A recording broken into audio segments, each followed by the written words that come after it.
Bir şeye bakamıyorum zaten. Gençler merhabalar. Hoş geldiniz. Merhaba, hoş bulduk. Merhabalar. Merhabalar, hoş geldiniz. Merhaba arkadaşlar, hoş geldiniz. Hoş bulduk. Merhabalar. Merhaba gençler. Merhaba. Merhaba kızım, merhaba. Merhabalar. Buyurun.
Teşekkür ederiz bizi ziyaret ettiği için. Bugün kendisi yoğun bir program geçirdi. Müsaadenizle oturduğu yerden size hitap edecek. Soru cevap kısmını da daha sonra geçeriz. Geldiğiniz için hepinize teşekkür ederiz. Sağ olun.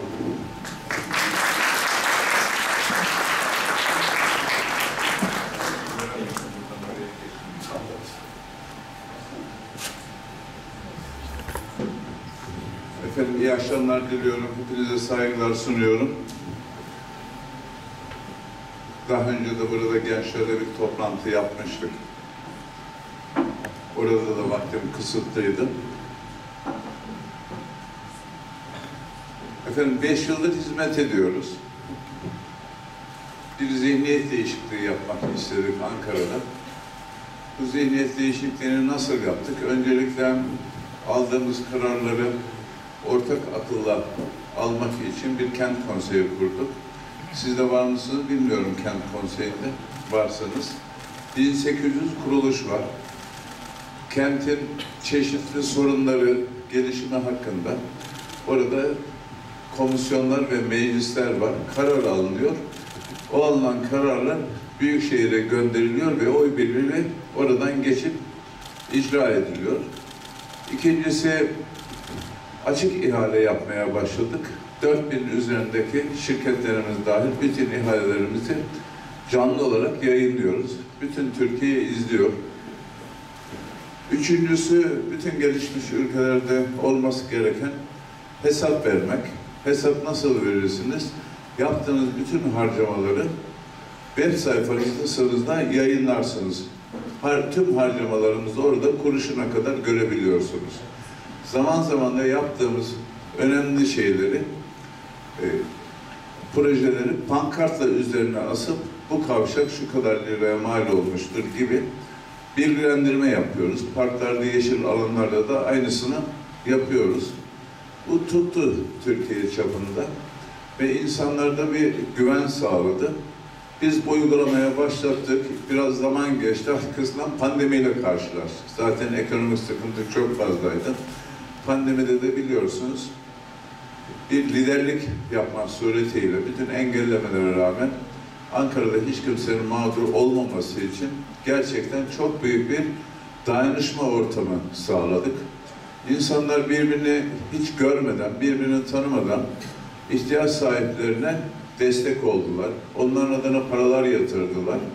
Ve gerçekten bu işi bu şekilde atlattık ama aynı zamanda da biz de ihtiyaç sahiplerine mesleklerin, esnafların bir şekilde devreye girmesiyle katkıda bulunduk. Örneğin terziler maske diktiler. Nakliyeciler sokağa çıkma yasağı varken paket dağıttılar. Pazarcılar Gece 10'da sokağa çıkma yasağı ilan edince ellerinde kalıyordu mal. Düşünülmeden birdenbire ilan edilmişti. O pazarda kalan malların hepsini aldık. Kendi tesislerimizde kullandığımız Berta şirketimiz onları kullandı. Filyasyon ekibi yetmedi, taksicileri çağırdık. Vatandaşın hizmetinde onlara yemeği ödemek suretiyle filyasyonun zamanında uygulanmasını sağladık.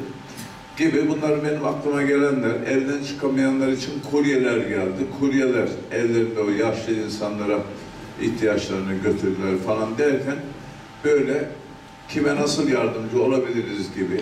Lokantacılar için yemek sepeti gibi bir uygulama yaptık. Onların da aynı şekilde para kazanmalarını sağladık. Filan böyle bir ortam geçirdik. Arkasından 6 Şubat devrimi geldi filan. Yani zor bir dönem geçirdik ama en az bizden önceki 5 yıl kadar kavşak yaptık. En az onlar kadar 5 yıl öncesi kadar asfalt döktük ama yeşil alanda da bizden önceki 25 yılda yapılandan daha fazla yeşil alanı Ankara'ya kazandırdık. Bir diğer konu işçileri çıkaracak demişlerdi. İşçileri falan çıkartmadık. Artık işçiler son aldıkları zamla daha da mutlu oldular. Sendikalarını özgürce seçmeye başladılar. Hiçbir şekilde parti mitinglerine veya maçlara zorla götürülmüyorlar. Aileleriyle vakit geçiriyorlar. Sosyal yardımları kesecekler diye korkutmuşlardı. Sosyal yardımın da nasıl olacağını biz bütün Türkiye'ye gösterdik. Başkent kart yoluyla hem esnafın para kazanacağı hem de alan elin veren eli görmeyeceği bir uygulamayla ve çok geniş desteklerle. Mesela bu ay yanlış bilmiyorsam KPSS ücretlerini yatırıyoruz destek alan ailelerin. İlkokula gidip destek alan ailelerden 14.000 tane ilkokul çocuğuna günlük 25 lira teneffüste harcama yapma yetkisi veriyoruz. Kartlarına para yüklemek suretiyle gibi ve Türkiye'de hiç uygulanmayan şimdiye kadar başka belediyede 200.000 aileye düzenli olarak doğalgaz yardımı yapıyoruz. 200.000 aileye yine düzenli olarak en azından evine birer kilo et girmesini sağlıyoruz. Başka yerde harcayamıyor o parayı. Gibi bir sürü desteğimiz var. Söz vermiştik, Ankara'da hiçbir çocuk yatağa aç girmeyecek, okulundan mahrum kalmayacak diye. Özellikle o çocukları okutmak için elimizden geleni yapıyoruz. Destek alan ailelere suyu tonu 1 lira. Yine destek alan ailelerin ortaokul ve liseye giden çocuklarına 50.000 işlik kart ücretsiz veriyoruz. Onu sosyal hizmetler ödüyor. Bu şekliyle onların mutlaka okumaları için de elimizden gelen desteği yapıyoruz. Kırtasiyecilere kırtasiye desteği yapıyoruz. Yine kartlara para yüklemek suretiyle. O da AVM'lerde ve 3 harfli zincir marketlerde geçmiyor. Kırtasiye esnafı ayakta kalıyor. En ücra noktaya kadar onların da aynı zamanda para kazanmasını sağlıyoruz. Böyle bir uygulamayla Ankara'da ekonominin de sadece bir kişinin cebine girecek şekilde değil, dağılmasını sağlıyoruz esnafa. Aynı zamanda da bu kartlardan komisyonun %100'ü tekrar belediyeye geliyor. Buradan da şu anda 32 milyon lira geri geldi. O da aynı şekilde desteklerde kullanılıyor. Bir diğer husus, en büyük projemiz Ankara halkını zengin edeceğiz demiştik. Kırsal kalkınma destekleri de yine Türkiye'nin hiçbir yerinde olmayacak şekilde, yapılamayan şekilde yapıyoruz. Tohum yardımı, mazot yardımı, sıvı gübre yardımı gibi her türlü desteği veriyoruz. Bunun da en büyük gerekçelerimizden bir tanesi, Ankara'da sınırlarımızın %3'ü binalara dolu, %97'si boş, bunun da %50'si tarıma uygun. Hükümetlerin yıllardır uyguladığı tarım politikaları ve köy okullarının kapatılması nedeniyle herkes merkeze geldi ve para kazanamayınca çiftçiliği bıraktı. İyi bir iş yapmışız. Bunu nereden anlıyoruz? Birincisi, Ukrayna Savaşı'nda gıdanın ne kadar önemli olduğu ortaya çıktı. İkincisi, iklim değişikliği nedeniyle artık gıdaya erişim zorlanıyor. Özellikle gençler bir takip ederlerse tüm dünyanın en büyük zenginleri binlerce dönüm arazi alıyorlar ve tarım yatırımına geçmeye başladılar. Yerin altına depolar yapıp tohum saklıyorlar. Ata tohumlarını saklıyorlar. İleride dünyanın çünkü gıdada çok zorlanacağını biliyorlar. Yağış oluyor. Geçen Antalya belediye başkanıyla konuştum. Metrekareye tam 350 kilo yağmış. Böyle bir yağış hayal dahi edilemez. Kovayla dökemezsiniz neredeyse. Ama ya da çok kurak oluyor. Bu yaz yaşadık biliyorsunuz. Anormal sıcaklar, orman yangınları, iklim değişikliğinin doğal sonucu. Bu nedenle bizim şimdiden tedbir alıp insanları tekrar tarıma yöneltmemiz lazım. Tarım ve hayvancılıkta da çok büyük desteklerimiz var. Kırsal Kalkınma Daire Başkanımız gerçekten Tarım Bakanı yapsanız yapılacak kadar bilgi sahibi her konuda. Yani az çok balıkçı var, onlar da yardımcı oluyor. Arıcılar var, arıcılara da yardımcı oluyor. Tarımın her alanında destek olduğumuz faaliyetlerimiz var. Bu şekilde artık yurt dışından bitki getirmeden amfa çiçekleri köylü kadınlara diktiriyor, yetiştiriyor. Kendi seralarımızda fidelerimizi yetiştiriyoruz. Dışarıdan almadan onları dağıtıyoruz. Bu şekilde bir sistem kurduk. Yani Ankara halkından aldığımız parayı çöp projelere, boş projelere harcamak yerine bu tür harcamalarda kullanıyoruz. Bir diğeri bizim bütçemiz, aslında gittiğim yerlerde sunumda yapıyordum. 2 milyar 20 milyon dolar olan bütçe 1 milyar 147 milyon dolar olarak bağlandı. Yani %50'ye yakın düşüş var. ASKİ'nin bütçesi de 550 milyon dolardan 200 milyon dolara düştü. Hem ucuz hizmet vermek hem de aynı zamanda Polatlı'ya su götürüyoruz. 2,5 milyar lira. Çubuk Akyurt arasındaki hattı yeniledik. Mamak'tan Gölbaşı'na giden hattı yeniden yaptık, 350 milyon lira. Ki yapmadığınız zaman Gölbaşı 5-6 ay susuz kalacak dediler. Hattın yenilenmesi gerekiyor dediler. Yine en son Çamlıdere'den Elmadağ'a kadar su götürdük. Lalahan'da suyun damlası yoktu. Yine en son projesi çıktı. Beypazarı, Ayaş ve Güdüle'de aynı şekilde Çamlıdere'den su götürme projemiz devam ediyor. Asbestli boruları değiştirdik. Yağmur sularına atık sulardan ayırıyoruz. Ayırmak zorundayız. Bunun gibi bir de 2013 yılında hükümetin Çevre Bakanlığı'nın bildirdiği acil tedbir alın dediği 15-20 tane yer var. Hiçbir şey yapılmamış. Çünkü buralara yaptığınız yatırımlar görünmüyor. İnsanlar sizi bir şey yapmadı zannediyorlar diye. Bunlardan da sadece 6 tanesi kaldı. Diğerlerinin hepsini de yaptık. Genellikle bunlar dere yataklarının kapatılması nedeniyle ortaya gelen sel baskınlarıydı. Kanalizasyonu açıktan akan 232 tane köy tespit ettik. Bunları önceden bilmiyorduk. Bunların da sadece 50 tanesi kaldı. Hala şimdi aşağıda da arkadaşımız söyledi, bizim Askeri Genel Müdür Yardımcısı kendisine hayır var orada su dedi ama mesela Dağyaka köyünde su yokmuş. Hala böyle suyu olmayan da köyler var. Burası da Ankara'nın başkenti. Şimdi hal böyle olunca belediyenin asli görevi bunlar. Otobüs 2010'dan beri hiç alınmamış. Nüfus 2 misline katlanmış. Gelir gelmez 400 tane otobüs aldık. Filan böyle bütün şeyimiz, çalışmalarımız kentin asli ihtiyaçları üzerine oldu. Ve bunu yaparken de söz verdiğimiz gibi rozetimizi çıkarttık. Hiç kimsenin nereye oy verdiğine bakmadan bu Ankara'nın çeperlerinde veya merkezindeki bu ihtiyaçlarına yöneldik. Ben şöyle bakıyorum olaya. Herhangi bir yerde kanalizasyon açıktan akıyorsa, onun yanında da çocuklar oynuyorsa, hasta olma tehlikesi varsa orada kimin nereye oy verdiğinin hiçbir önemi yoktur. Onun için biz genellikle bu tür şeylere yoğunlaştık. İnsan sağlığını ilgilendiren şeylere. Ama seçim sistemi nedeniyle mecliste seçimi kazanmamıza rağmen 148'de İYİ Parti ile beraber 40 tane üyemiz vardı.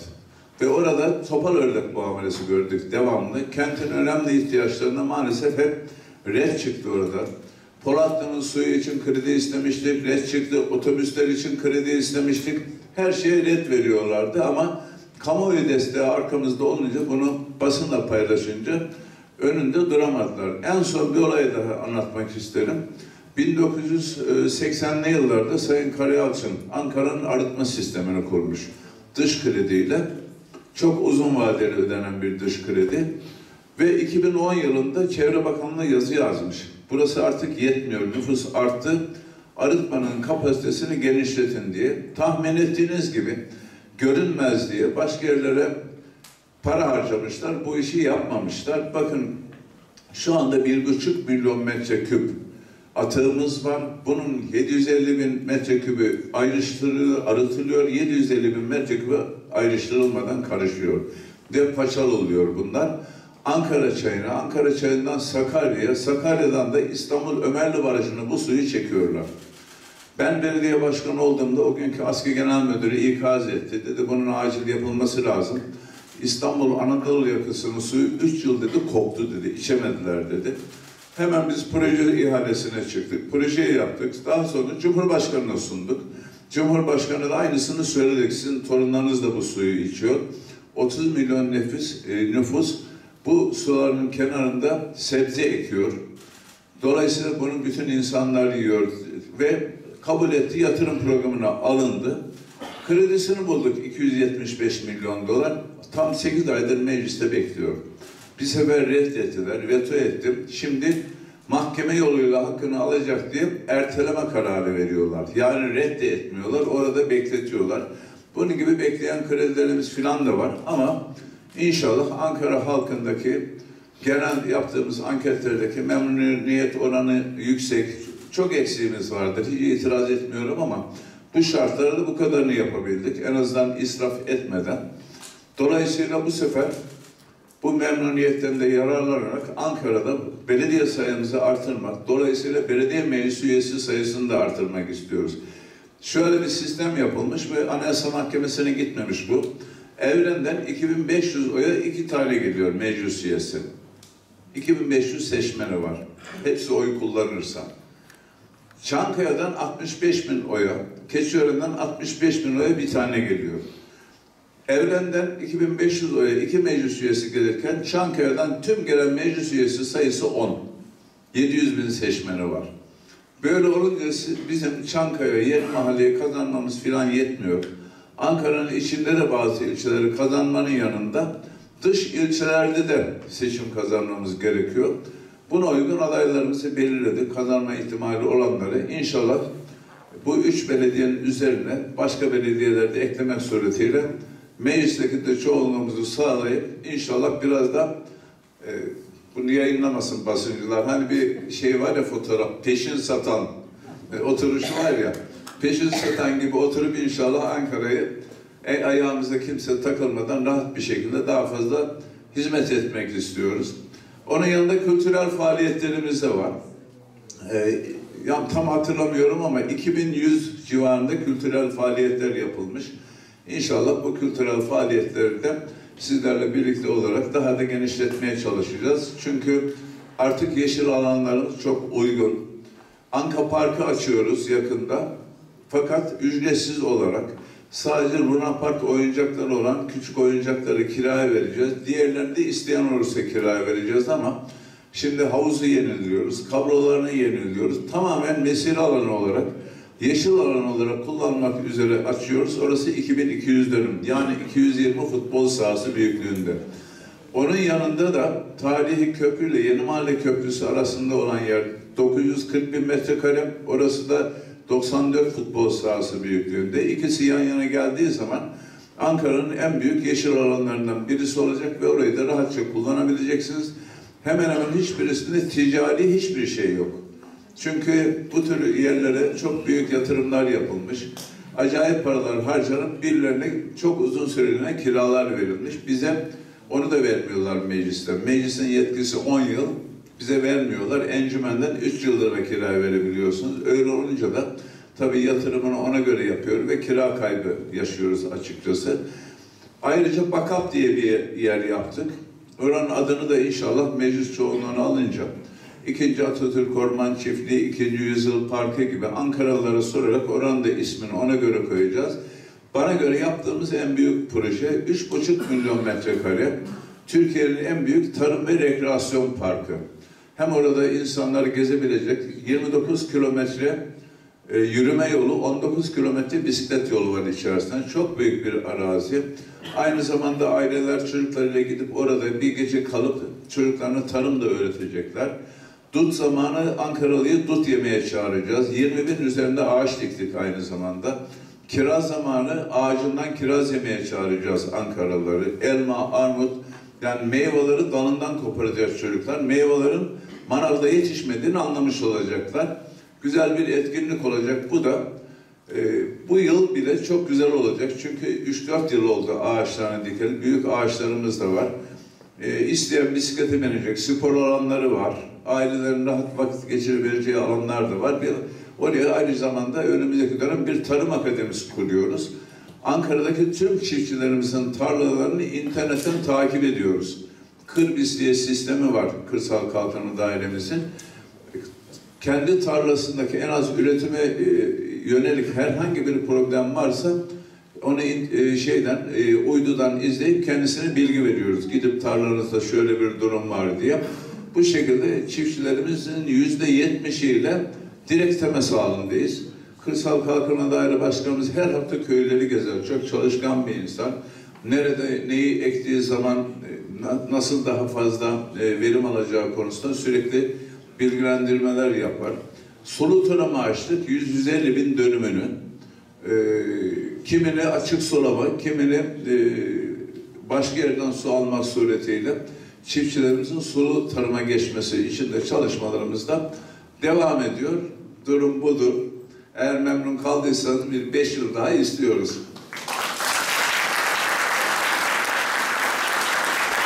Evet. Seçim zamanı böyle oluyor. Seçim falan zor tutuyoruz ama bugün 3 tane mitingden geldik. Yarın yine var. Tabii ki şimdi tam yorulma zamanı, kendimizi anlatma zamanımız. Ben davetiniz için çok çok teşekkür ediyorum. Sorusu olan varsa şöyle 5-6 tane soru alayım, ondan sonra izin verirseniz istirahat edeyim. Çok teşekkür ediyorum.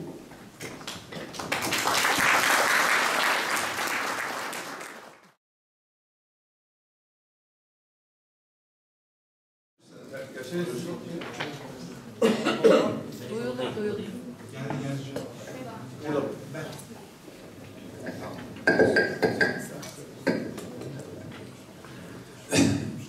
Sizden önceki dönemlerde asfalt parası diye para toplandı Melik Gökçek döneminde.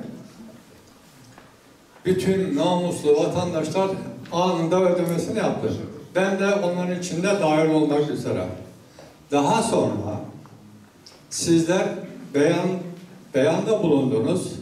Bu asfalt paralarını geri iade edeceğinizi beyan etmiştiniz. Kamuoyunda, televizyonda. Fakat bir türlü ödenemedi. Sorum şu, imkanlarınız olmadığından mı ödenmedi? Nedenini bilmiyoruz. Yoksa es mi geçildi? Şayet imkanınız yoktuysa, ödeme yapmayan kişilerden de almış olsaydınız, bizleri son derece mutlu edecektiniz. Evet. Bu kadar. Şimdi efendim, biz gelir gelmez bütün hacizleri kaldırdık. Ancak Sayıştay hacizleri kaldırmamızda bile itiraz etti kendisi.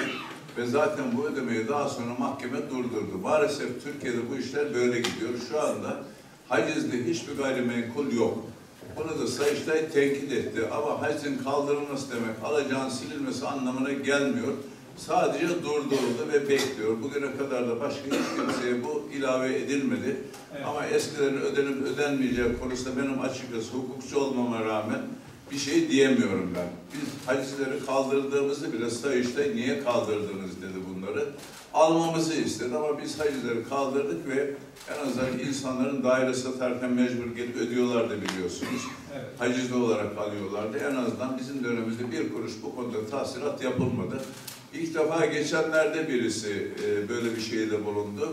Onun hacizi nasılsa kalkmamış. Onu da gereğini yaptık biz. Maalesef bazı şeyler bizim elimizde olmuyor ama ben gerçekten bu paranın haksız ve hukuksuz alındığı konusunda hemfikirim. Ama hani ödeyip ödemeyeceğimi ben bilmiyorum. En azından birkaç kişiye ödeyip Sayıştay niye ödediniz, o tarihte bu geçerliydi diyebilirim, onu bilemiyorum açıkçası. Durum budur. Teşekkür ederim. Çok değerli başkanım, ayağınıza sağlık, hoş geldiniz diyorum bu toplumdan bir birey olarak. Günün yorgunluğunun üzerine birkaç soru hazırladım ama isterseniz değerli başkanım bir dipnot olarak da sayabilirsiniz. Öncelikle dut dediniz, kiraz dediniz ama dinozor demediniz. Bundan dolayı belediyemizi eleştiriyorum. da söyleyeyim. Hayvanat bahçesinin olduğu yeri bize hayvanat bahçesi yapmak şartıyla vermişler. Biz şimdi orada vahşi hayvanlarla ilgili dijital hayvanat bahçesi açtık. Ama derenin bu tarafında, derenin öbür tarafına şey yapıyoruz. Evcil Hayvanlar Parkı yazı açılmış olacak. Ama bizim dinozorlarımız ücretsiz, masrafsız bir de. Değerli başkanım, gene bir dipnotla sorularıma geçmek istiyorum. Öncelikle geçmiş dönemlerde, yıllarda bir karış asfalt attım, beton attım diye belediye başkanlarımızın, yerel yetkililerimizin boy boy resimlerini görüyorduk.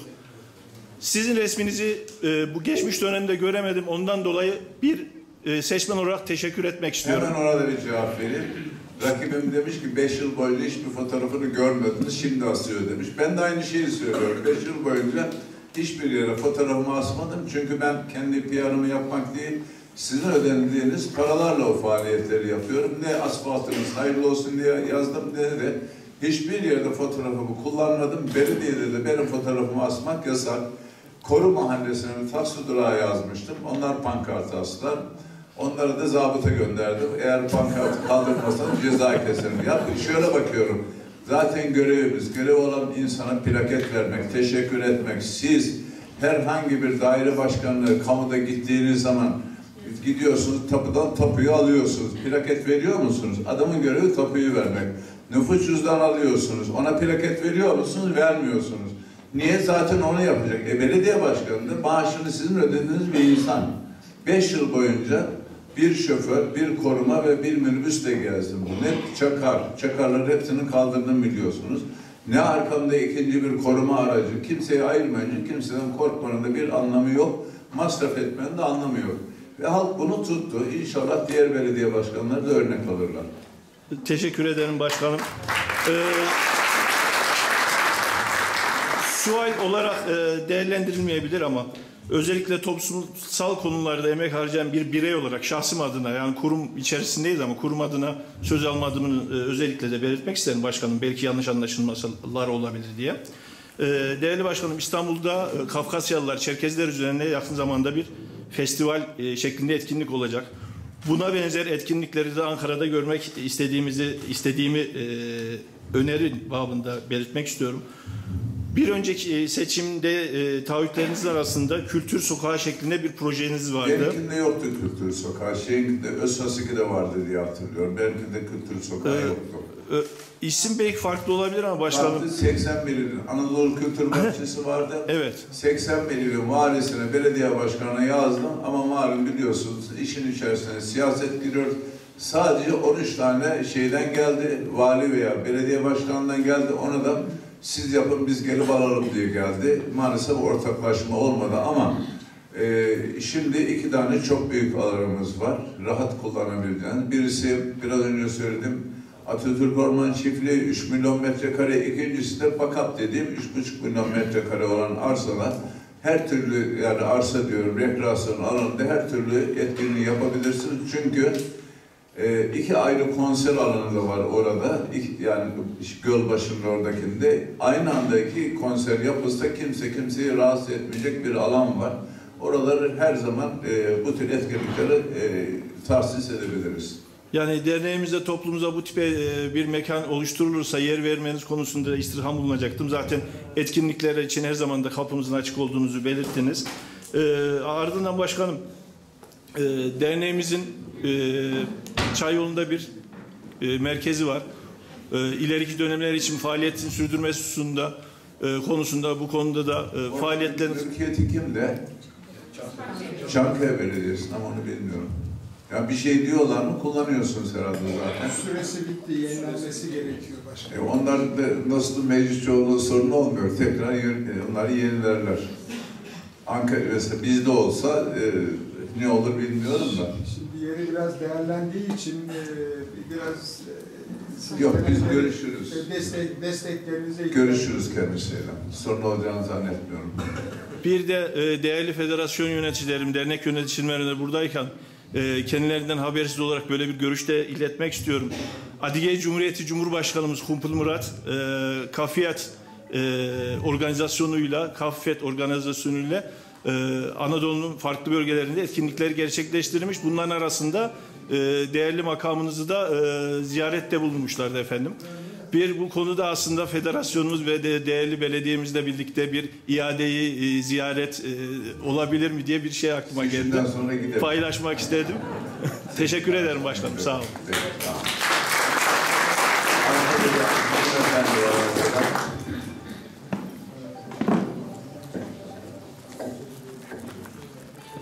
Başkanım öncelikle hoş geldiniz. Rakibinizden bahsettiniz. Rakibinizin torunu da benim öğrencim. Kendisinin de bazı paylaşımları oluyor 3 yaşında. Komik paylaşımları oluyor ama aslında benim sorunum çok daha farklı. Pandemi sürecinden bahsettiniz, ekonomik durumlardan bahsettiniz. Bunlarla başa çıkmak için aslında psikolojik sağlamlığımız da olması gerekiyor. Bu da çok kıymetli ve değerli bence. Alanında uzman psikolojik danışmanlarla, psikologlarla çalıştığınızı da biliyorum. Ve bu alanda da kendini geliştirmek isteyen, genç istihdam etmek isteyen psikolojik danışmanlara, psikologlara nasıl bir şey önerebilirsiniz? Yani ben bu alanda belediyede bu yönde hizmet etmeyi çok isterim ama bu şekilde bir türlü giriş yapamadım. Kaç kez de belediyeyle konuşmama rağmen de bir sonuç alamadım. Kimle görüştünüz? Kadın Dayanışma Merkezi'nde bir hanımla görüştüm ve hatta tezimi de şiddet üzerine çalıştım. Daha sonra çocuk alanında da birçok eğitimler aldım. Sanırım pandemiden önce görüşmüştüm ama maalesef bir sonuç alamadım. O yüzden sizlerden de bir öneri almak isterim bu konuda. Kent konseyi üzerinden gelin siz, olur mu? Yani kent konseyi üzerinden gelin. Çünkü ben şimdi şöyle söyleyeyim, sizin ne iş yaptığınızı sizin kadar ben bilemem. Yani önerileriniz dolayısıyla değerlendiremeyebilirim. Kent konseyi üzerinden eğer gelirseniz oradaki arkadaşlar sizinle görüşürler, işbirliği yapabiliriz. Ben şimdi bu konulara çok açığım. Şöyle benim kızım da iş bulamadığı için İngiltere'ye gidenlerden Ankara Anlaşması'yla zaman zaman kendisine soruyorum. Şöyle bir şeye karşılaşmıştım. 2,5 yaşındayken torunum eve belediyeden yetkililer geldiler. Kapıyı çaldılar, geldiler. Yani anlamamış niye geldiğini. Geldiler, çocuğu kontrol edip gitti belediye yetkilileri. Yani çocukta bir gelişiminde bir şey var mı? Veya şiddet var mı? Ona dahi bakıyorlar. 3,5 yaşına geldiği zaman bu sefer 180 soruluk, yanlış hatırlamıyorsam, anket gönderdiler. Bunu doldurup bize gönderin diye. Mesela ben bilmiyordum, otizm tehlikesi olan çocuk karyoladan şeyden atlayamazmış. Madde yazdırıyorlar, soruyorlar. Dolayısıyla çocuğun gelişiminde bir sıkıntı varsa baştan tedbir alıp onu tedavi etmeye çalışıyorlar. Ben bunun sorularını getirdim ve şu anda uyguluyorum. Hacettepe Üniversitesi ile işbirliği yapıyoruz. Özellikle destek alan ailelerin çocuklarını yapıyoruz, ev gezdiriyoruz. Her aile kabul etmiyor. Niye geldiğini de anlamıyorlar ama o çocuklar mesela normal geliri iyi olan aile doktora gidiyor, çocuğunu düzenli olarak kontrolden geçirtiyor ama o insanlar götüremiyorlar. Bu nedenle bu tür şeylerin, faaliyetlerin hepsine ben çok sıcak bakıyorum. Bu genellikle destek isteyen ailelere yönelik. Mesela şöyle bir şey vardı, siz söyleyince İsveç'te görmüştük biz böyle uygulamayı. Orada da belediye personeli 80.000 kişi filan, işte birçok şey belediye bağlı orada da. Bir aile içi şiddet ihbarı aldıkları zaman eve giden polis evde küçük çocuk ayakkabısı olup olmadığına bakarmış. Eğer küçük çocuk ayakkabısı varsa adresi dahil nüfus sisteminden onun nerede okuduğunu öğrenir. Daha sonra okul müdürüne gidip bunların evinde şiddet var, bu çocuklara özel muamele yapın. Yani psikolojik olarak bunları takip edin dermiş. Sonra gençlik merkezine gittiğimizde dediler ki işte çocuklara ta baştan küçükken insanlar arasında hiçbir sebepten renk vesaire ayrım yapılmaması konusunda öğütlüyorlar. El şakası da yasak dediler. Ben de hani dedim çocuk olur el şakası yapmaz mı diye sordum. İşte o evinde şiddet olanlar el şakasından çok kötü etkileniyorlarmış gibi. Dolayısıyla bunların sizin gibi uzmanlar bize önerecek, biz takip edeceğiz. Yoksa bu tür bilgiler gelmezse ben kendiliğimden aksiyon alamıyorum. Çünkü biz de kendi işlerimizle uğraşıyoruz. işbirliği yapabiliriz. Kent konseyi. Kent konseyi, evet. Teşekkür ederim.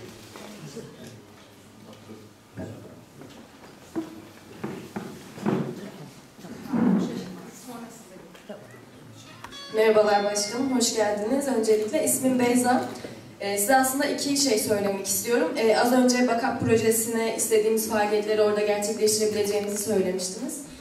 Biz eğer müsaadeniz olsa birazcık daha havalar ısındığı zaman orada bir kültür günleri etkinliği yapmak istiyoruz.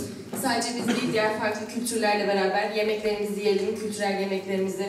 Orada diğer arkadaşlarımızla network'ümüzü genişletelim istiyoruz eğer sizin için uygunsa. Eğer ikinci soruma geçecek olursam, tarihin en vahşi soykırım ve sürgüne maruz kalmış bir halk olarak İstanbul, İzmir, İzmit, Kahramanmaraş'ta ilgili belediyelerin desteğiyle yapılan sürgün ve soykırım anıtları mevcut. Başkentimizin Ankara'ya da böyle bir anıtın yakışacağını düşünüyoruz biz. Soykırımın daha iyi anlaşılması ve bu konuda farkındalık oluşturabileceğini düşünüyoruz. Belediyecilik anlamında da Ankara'nın farklı kültürlere yaklaşımının güzel bir örnek teşkil edeceğini düşünüyoruz. Böyle bir anıt yapmamız ya da yapmanız mümkün olabilir mi acaba? Beraber yapabiliriz yani, bir sorun yok. Çok teşekkür ediyorum.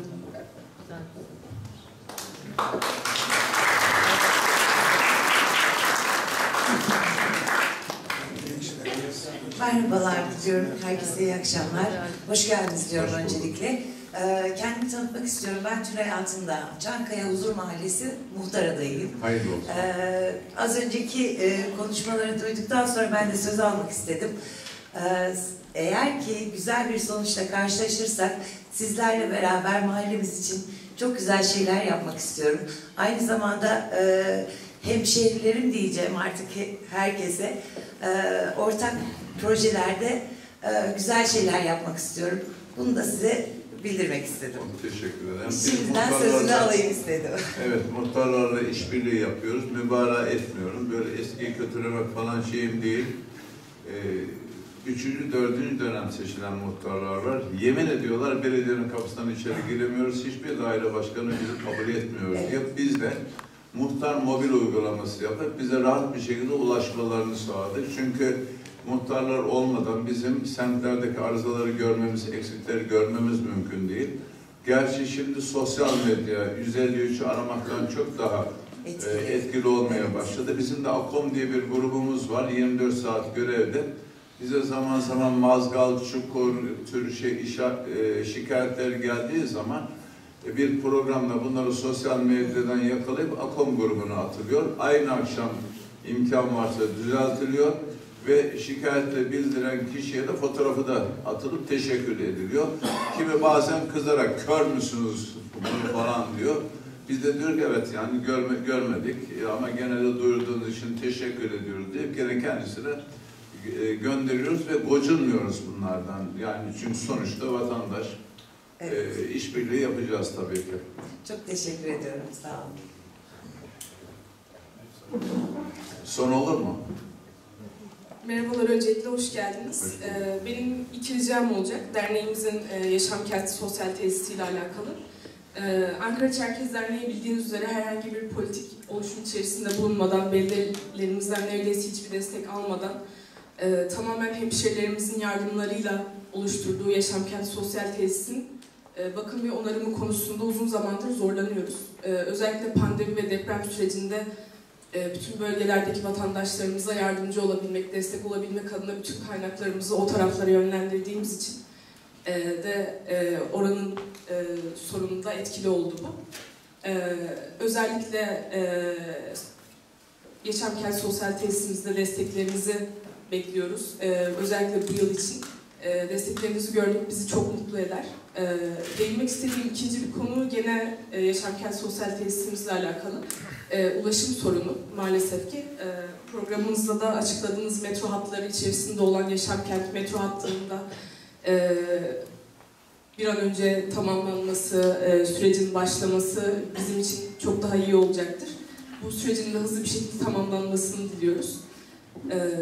Teşekkür ederim. Ben teşekkür ederim. Biz Ulaştırma Bakanlığı'na projesini gönderdik. Oranın da projesi yoktu. Projenin önce onaylanması gerekiyor. Proje onaylandıktan sonra tekrar Cumhurbaşkanlığı'nca yatırım programına alınması gerekiyor ve daha sonra da kredi bulduk. Kredinin de tekrar onaylanması gerekiyor. Bu tür şeyi var, prosedürü var. İnşallah onlar da yakın zamanda onaylanır ama şunu da bildirmek isterim. Sayın Mustafa Tura döneminde Çayyolu metrosu devralmış Ankara Büyükşehir tarafından ve yapılan protokole göre bilet ücretinin işte diyelim ki belli bir kısmı Ulaştırma Bakanlığı'na geri ödenecekmiş yaptığı işin bedeli olarak.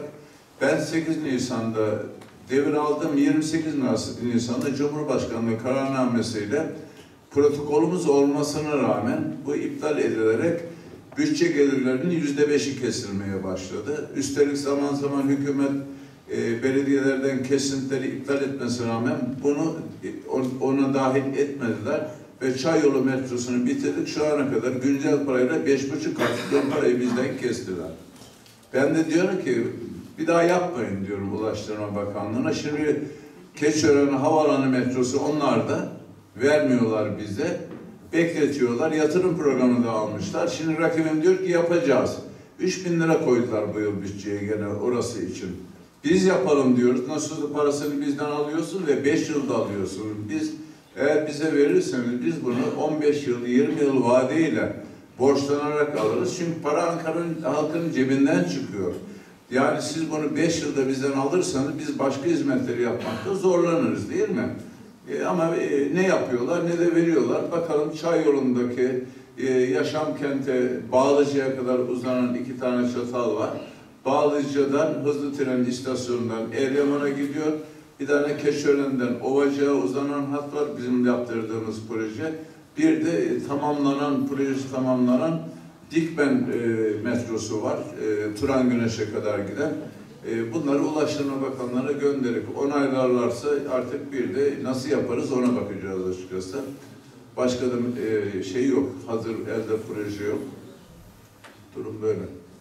Yani şöyle, Ankara'nın şartları itibariyle pek metro yapmak istemiyorlar. Metro da zarar ediyor Ankara'da. Mesela en fazla çalışan metro, Sincan Batı Kent üzerinden gelen metro. O bile sabahları Çin metrosu gibi. Yani insanlar içine zor sığıyor, aynı saatte biniyor. Ama ondan sonra boş. Halbuki vagon başı yolcu sayısı ortalaması olması gerekiyor.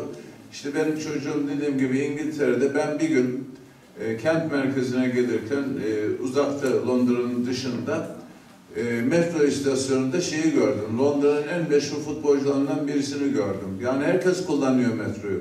Ama bizde aracıyla işe gitmek hala maalesef birçok insanda statü meselesi. Yani toplu ulaşım kullanmamaya dileniyor.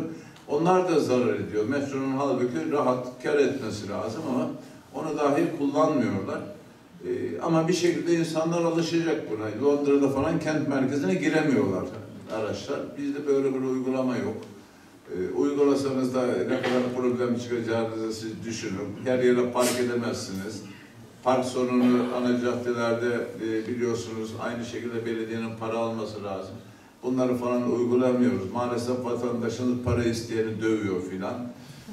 Böyle bir yerdeyiz ama inşallah bir gün hukukun kurallarında uygulandığı bir dönem mutlaka gelecek. Zaman içerisinde herkes buna alışacak inşallah. Son olsun mu? Sonraki soru. Kusura bakmayın. Ömer Atalar ben, Kafet Genel Sekreteriyim. Bizim kültürümüz aslında... Siz de aşinasınız kültürümüze, sürekli kurumlarımızın içindesiniz. Bu kültürü yaşatmak köylerde kolaydı, şehre geldik zorlaştı. Derneklerimiz aidat gelirleri dışında ciddi bir geliri yok. AB projelerinin arttığı dernekler de değil. Dolayısıyla yerel yönetimlerin kendi stratejik planlarına, kültür dairelerinin çalışmalarına, derneklerden talep beklemeden, kendi illerindeki kültürümüze ilişkin çalışmaları kendi çalışma planlarına dahil etmesini bekliyoruz artık. Burada özellikle beklenti içinde olduğumuz bir konu, bizim Düzce ve Erciyes Üniversitesi'nde sadece 2 tane Çerkes dili ve kültürü bölümümüz var. Maalesef 10 öğrenci bulup yaygın bir şekilde Çerkezler diğer etnik gruplar gibi topluca şehirlerde veya gettolarda yaşamadığı için 10 öğrenci bulup yeterince sınıf açamıyoruz. Öğretmen ataması 10 küsür yıldır 0. Hiç öğretmen atanmadı. bu bölümlere talepte düşüyor doğal olarak. Öğretmen olarak atanamıyorlar. Bizim derneklerimizin onları büyük şehirlerde yaşatacak bir maaş vererek derneklerden öğretici yapması da mümkün değil. Bu arkadaşlarımızın istihdamı konusunda da yerel yönetimlerden beklentimiz var. Madem bu arkadaşlar dil ve kültür bölümünden mezunlar, hem dilimizle ilgili hem kültürümüzle ilgili sizin kültür dairelerinizde, derneklerinizde bu arkadaşlardan da istihdam talebimiz var. Yani o biraz zor olur. Şöyle yapalım, bir program yapalım. Yani karşılıklı işbirliği protokolüyle bir çalışma yapalım. Zaman zaman biz bazı vakıflarla şey yapıyoruz, kurs verdiriyoruz onlara ama kendi içerisine öyle biz öğretmen masrafını falan karşılıyoruz. Öyle bir proje yapabiliriz. Ama yani bizim direkt benim varken hadi yönetildi ama sürekli olmayacağını düşünüyorum ama bir protokol yaparak kendi işinizi kendiniz göreceği, bizim destekleyeceğimiz şekilde olabilir.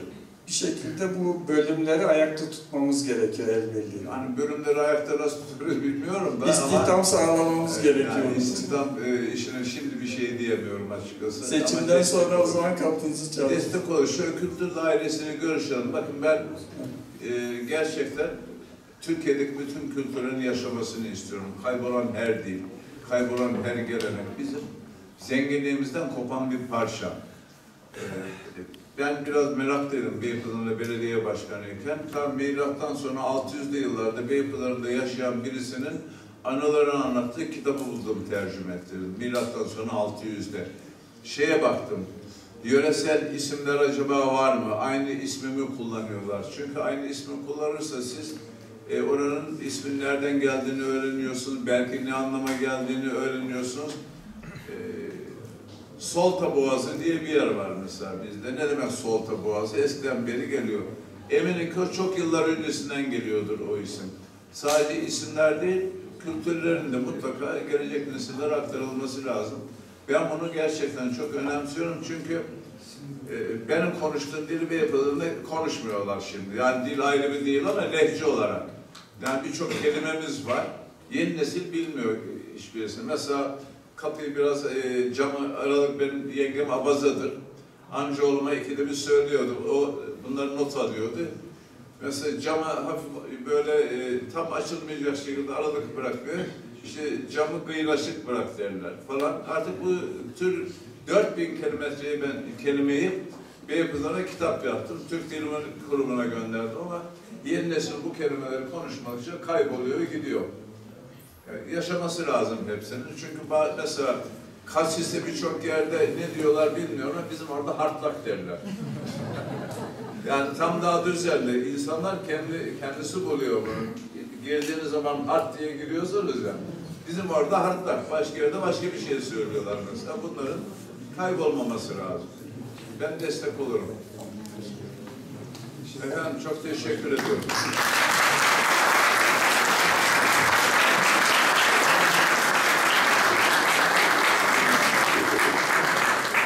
Sayın misafirler, aramızda Cumhuriyet Halk Partisi Genel Başkan Yardımcısı Gülşah Deniz Atalar da burada. Kendisi de bir iki şey söyler herhalde. Ben sadece Ankara Çerkez Derneği üyesi olarak, ev sahibi olarak sadece Sayın Başkanımıza hoş geldiniz demek istiyorum. Teşekkür ederim.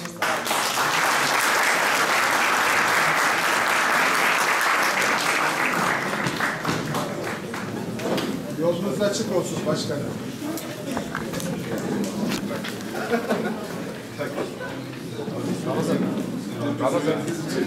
Ramazan.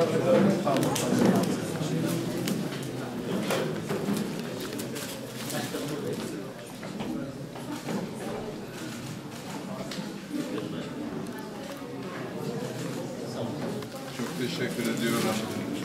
Görüşmek üzere. Allah'a ısmarladık. Hoşça kalın efendim.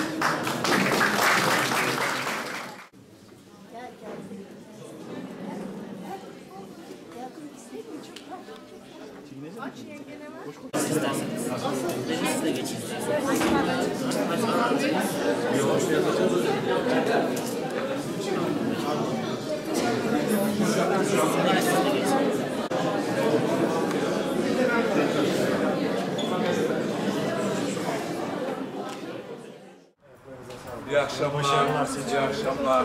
İyi akşamlar. Siz de çıkıyor musunuz? Ben sizi yolcu edeceğim başkanım. Hoşçakalın. Allah'a ısmarladık arkadaşlar.